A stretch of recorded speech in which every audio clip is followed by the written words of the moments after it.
आपल्याला ती 395 कलम नेमके काय सांगतात हे लक्षात येतं. समता, न्याय, बंधुता, धर्मनिरपेक्षता, स्वातंत्र्य, तर या सगळ्या गोष्टींमध्ये समता. मग बाबासाहेब म्हणतात तर इथला जो सामाजिक संघर्ष आहे, इथल्या 5000 वर्षाच्या पितृसत्तात्मक वर्णवादी आणि जातीय व्यवस्थेतला जो संघर्ष आहे, या संघर्षामध्ये मुळातच समता हरवली आहे. तर यातला मुळातच या 5000 वर्षामध्ये असलेली जी काही व्यवस्था आहे, तर या 5000 वर्षाच्या व्यवस्थेमध्ये इथल्या पितृसत्तात्मक मांडणीने असेल किंवा इथली वैदिकांची वर्णव्यवस्था असेल, त्या वर्णव्यवस्थेवर आधारित इथली असलेली जाती व्यवस्था असेल, आणि या जाती व्यवस्थेचा मग जो शोषणाचा भाग आहे, या शोषणाच्या भागामध्ये इथली समताच हरवलेली आहे.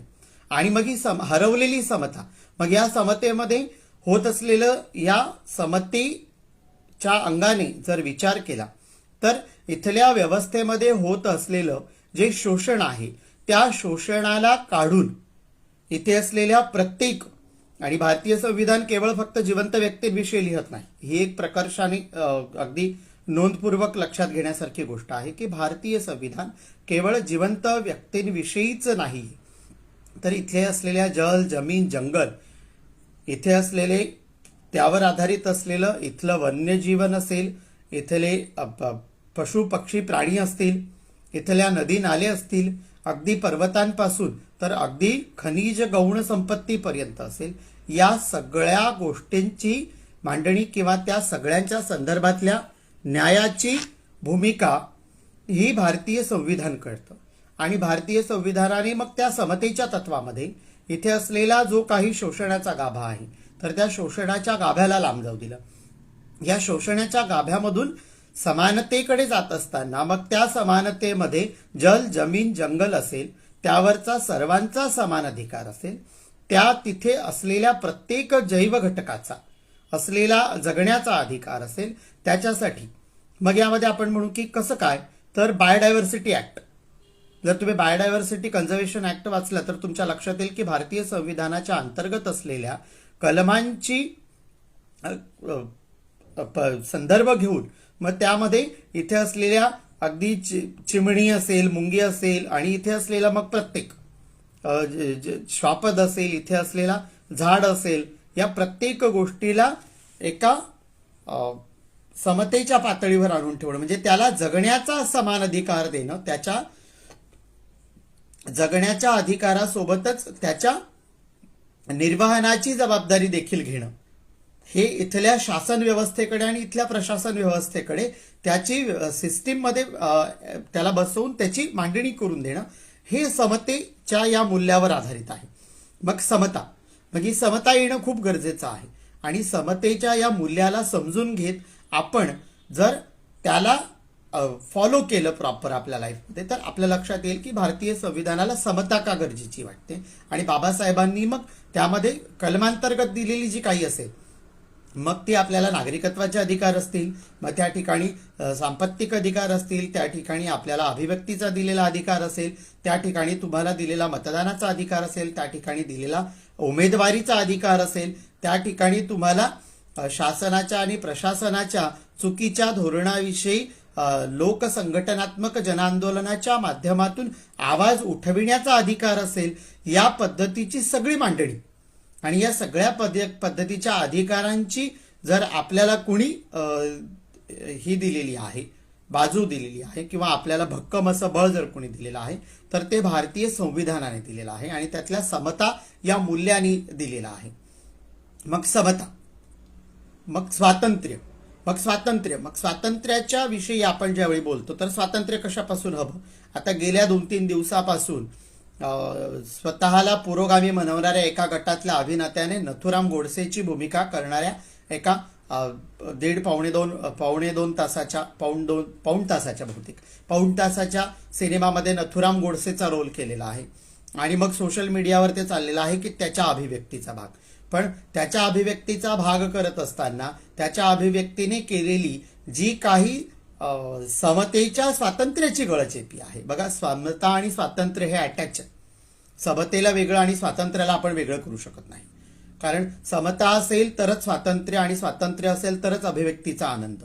ही जी शृंखलाबद्ध संरचना आहे संविधानाची आणि त्या मूल्यांची, तर ती आपल्या जर लक्षात आली तर आपल्याला खऱ्या अर्थाने कॉन्स्टिट्यूशनल राईट्स हे कळतील.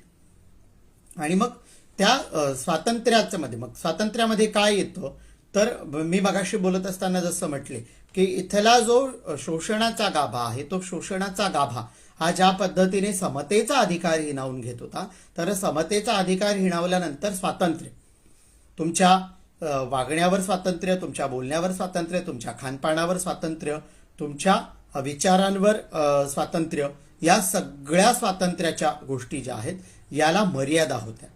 इथल्या मनुस्मृती आधारित धर्मव्यवस्थेने किंवा मग जगातल्या सगळ्याच धर्मांच्या बाबतीमध्ये बोलायचं म्हटलं तर सगळेच धर्म हे त्या पद्धतीने माणसाच्या स्वातंत्र्याचा कोंडमारा करणारी आहे, तर त्याला एका विशिष्ट कुंपणामध्ये बसवणारी आहेत. तर या सगळ्या गोष्टींना मग भारतीय संविधानाने स्वातंत्र्य, मग या स्वातंत्र्यामध्ये त्या ठिकाणी राजकीय स्वातंत्र्य तर आलंच, पण राजकीय स्वातंत्र्यासोबत सामाजिक स्वातंत्र्य आलं. मग या सामाजिक स्वातंत्र्यामध्ये काय, तर सामाजिक स्वातंत्र्यामध्ये मग मला व्यक्ती म्हणून अभिव्यक्त होण्याचं स्वातंत्र्य, माझ्या आंतरिक आनंदासहित सामाजिक नैतिकतेचं अधपतन न होता, मी याला परत एकदा रिपीट करेन की सामाजिक नैतिकतेचं अधपतन न होता. तर सामाजिक नैतिकता काय, तर सामाजिक नैतिकता माणसाला माणूस म्हणून जगू देणे आणि त्याच्या आनंदाची कुठल्याही प्रकारे अब्यूज न होणं, त्याचं शोषण न होणं, या शोषणाच्या संदर्भामध्ये घेतलेली काळजी, ही सामाजिक नैतिकता.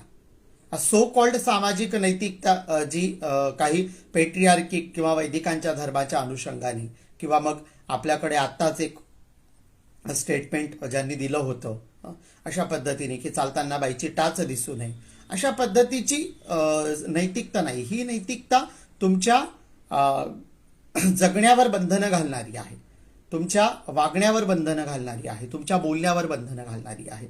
तरी ही सो कॉल्ड जी पितृसत्तात्मक वैदिकांच्या व्यवस्थेने दिलेली तथाकथित नैतिकता आहे, या तथाकथित नैतिकतेला नाही तर मानवी नैसर्गिक स्वभावधर्मानुसार शोषण न होता, तर शोषणाला कायम न करता जगण्याचा आनंद देणारी जी नैतिकता आहे, ती नैतिकता भारतीय संविधानाच्या स्वातंत्र्य या मूल्याला अभिप्रेत आहे.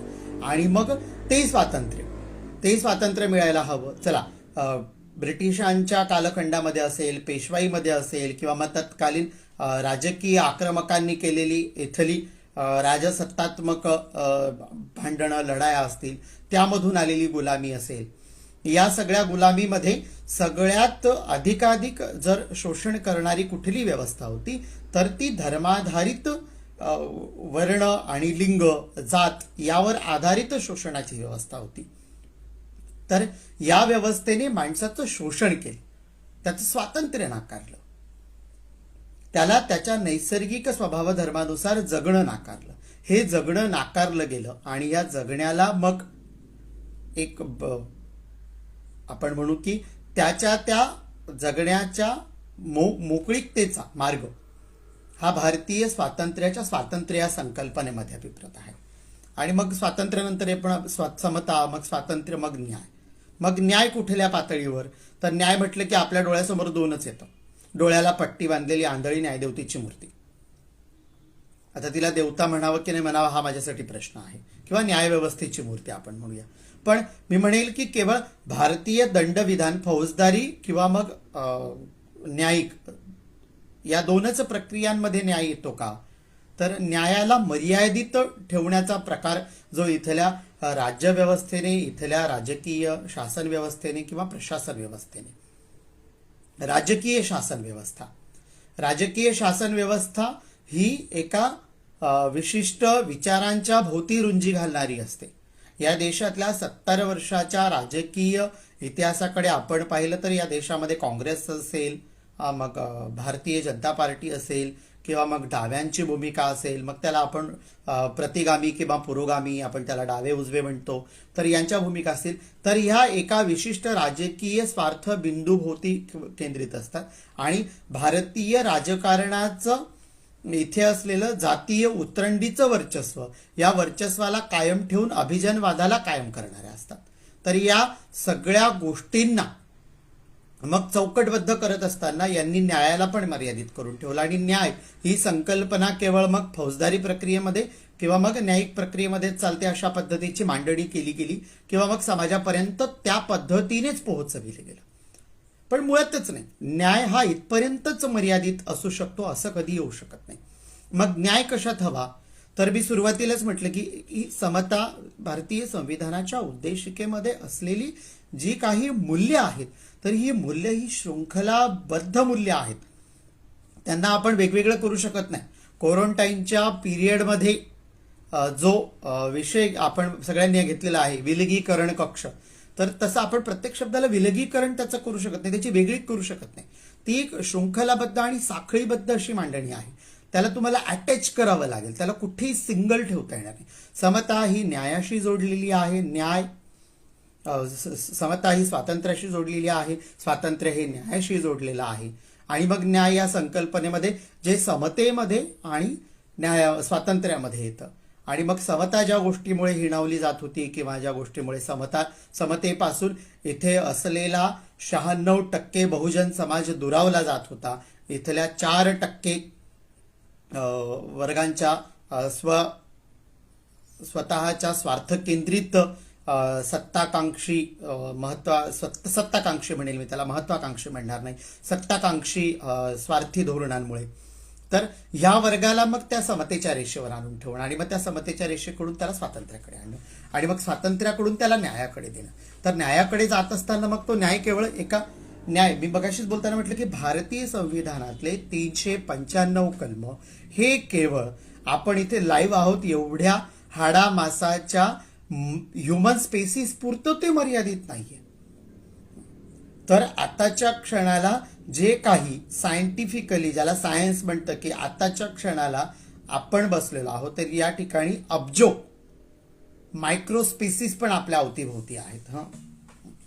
तर या मायक्रो ऑर्गन्स आणि मायक्रो स्पेसिस यांच्याविषयी पण हे तितकीच न्यायिक भूमिका ठेवतं. तर त्याविषयी असलेला मग जो काही न्याय आहे, तर त्या न्यायामध्ये मग तुमचा जगण्याचा न्याय, तुमच्या विचारांचा न्याय, तुमच्या अधिकारांचा न्याय, त्यासोबतच तुमच्या नागरिकत्वाचा न्याय. मग नागरिकत्व म्हटल्यानंतर मग त्यासोबत कर्तव्य आलं, जबाबदारी आलं. तर त्या कर्तव्य आणि जबाबदारीच्या संदर्भामध्ये असलेली जी काही मांडणी आहे, तर ती मांडणी ही देखील या न्यायामध्ये आहे. आणि हा न्याय कशा पद्धतीने व्यष्टी ते समष्टी, हा शब्द त्याला मी म्हणेल की थोडासा सिम्प्लिफाईड करून मला सांगता येईल की नाही मला माहीत नाही, कारण बऱ्याच वेळा माझ्या मांडणीमध्ये शब्दांचा बोजडपणा असतो. तर त्या व्यष्टी ते समष्टी म्हणजे व्यक्तीपासून तर इथे असलेलं जे काही आपल्या अवतीभोवती आहे, म्हणजे आता मी ज्या खोलीत बसले आहे ती 10x10 ची खोली, आणि या 10x10च्या खोलीचा 7-12, त्या 7-12 असलेलं इतर भोगवटाधारक म्हणून माझा असलेला अधिकार, आणि या इतर भोगवटाधारकाच्या अधिकारामध्ये इथे असलेल्या प्रशासकीय यंत्रणेचा, शासकीय यंत्रणेचा, मी नागरिक म्हणून लागणारा देयक कर, आणि त्या देयक कराच्या माध्यमातून मग माझ्यासाठी होणारी माझ्या घरासमोरच्या रोडाची बांधणी, स्ट्रीट लाईट, याच्या कराचं व्यवस्थापन, ही सगळी भूमिका. मग त्याच पद्धतीने ही सगळी भूमिका एका व्यक्तीपासून तर पूर्ण देशाच्या संबंधामध्ये, आणि मग देश म्हणून त्यामध्ये जे जे येतं, देश म्हटल्यानंतर फक्त मग सरळ रस्ते नसतात किंवा मग माणसं नसतात, त्यामध्ये मग इथे नदी आहे, नाले आहेत, इथे पहाड आहेत, इथे जल, जमीन, जंगल, याच्यामध्ये जे जे आहे ते आहे. त्यासोबतच मग इथली जिवंत माणसं असतील, या सगळ्या गोष्टी त्यामध्ये येतात. तर हे सगळं त्या न्याय या व्यवस्थेमध्ये भारतीय संविधान ऍड करतं. आपण समता, स्वातंत्र्य, न्याय, बंधुता. आता बंधुतेच्या साखळीला समजून घेणं. आता समता, स्वातंत्र्य, न्याय आणि मग बंधुता. तुम्ही म्हणाल की बंधुता 4th स्टेजला का, तर बंधुता तयार होण्यासाठीची जी पार्श्वभूमी आहे. कारण बंधुता ही सहजासहजी तयार होणार नाहीये. संविधानकर्त्यांनी या देशाच्या 5,000 वर्षाच्या शोषणाधारित सरंजामी भांडवली वर्ग, वर्ण, जात, लिंग, पंथ अशा पद्धतीच्या व्यवस्थेचा प्रचंड सूक्ष्म तसा अभ्यास केलेला होता. केवळ इथलाच नाही तर जगभरातल्या लोकशाहीवादी आणि त्यासोबतच लोकशाही नसलेल्या देशातल्या ज्या काही निमलष्करी व्यवस्था आहेत तर त्या निमलष्करी राज्यव्यवस्थेच्या नियमावलींचा देखील संविधानकर्त्यांनी बारकाईने अभ्यास केलेला होता. बाबासाहेबांनी केलेला हा अभ्यास आणि मग त्या अभ्यासातून बाबासाहेबांच्या लक्षात आलं की खऱ्या अर्थाने डेमोक्रेसी, ज्याला आपण डेमोक्रेसी म्हणतो, लोकशाही. लोकशाही म्हणजे काय? लोकांनी लोकांसाठी, लोकांच्या हितासाठी चालविलेलं लोकशासन. अतिशय सोप्या सरळ शब्दामध्ये लोकांनी लोकांसाठी, लोकांच्या हितासाठी चालविलेलं लोकशासन म्हणजे लोकशाही. म्हणजे दर 5 वर्षांनी आपण मत द्यायला जाणार आणि मग त्या मतपेटीतून मग नवा लोकप्रतिनिधी जन्माला येणार. बऱ्याच वेळा काही जण बोलताना म्हणतात की इथे राजा दर 5 वर्षांनी मतपेटीतून जन्माला येतो. राजा जन्मालाच येत नाही. राजा जन्माला येणं बंदच झालं ज्यावेळी आम्ही भारताचे लोक म्हणून आम्ही आमच्या प्रती हे संविधान अर्पित केलं. त्यावेळी आम्ही इथल्या राजेशाही व्यवस्थेला किंवा इथल्या एक हाती असलेल्या सत्ता धोरणाला आम्ही नाकारलं आणि मग आम्ही आलो भारतीय संविधानाच्या या मांडणीकडे. मग या मांडणीकडे येत असताना आम्ही ज्यावेळी चौथ्या मूल्याकडे येतो तर हे चौथं मूल्य जे आहे या चौथ्या मूल्याचा बेसच ही आधीची 3 मूल्य आहेत. समताधिष्ठित समाज निर्माण होणार नाही. जसं अण्णाभाऊ म्हणत असत ना की देश की जनता भूकी है, ये आजादी झूठी है, देश की जनता भूकी है. सेमच त्या पद्धतीने समतेमध्ये भाकरीचा अधिकारही तितकाच येतो. मग त्या समतेच्या भाकरीच्या अधिकारामधून स्वातंत्र्याची होणारी भूमिका आणि मग त्यातून न्याय. समतेने भाकरी सगळ्यांना मिळणं म्हणजे जगण्याचा अधिकार सगळ्यांना मिळणं, अन्न, वस्त्र, निवारा, आरोग्य आणि शिक्षण. अलीकडे वाढलेली 5वी-6वी मूलभूत गरज आहे तंत्रज्ञान. तर यावर सगळ्यांचा समान अधिकार.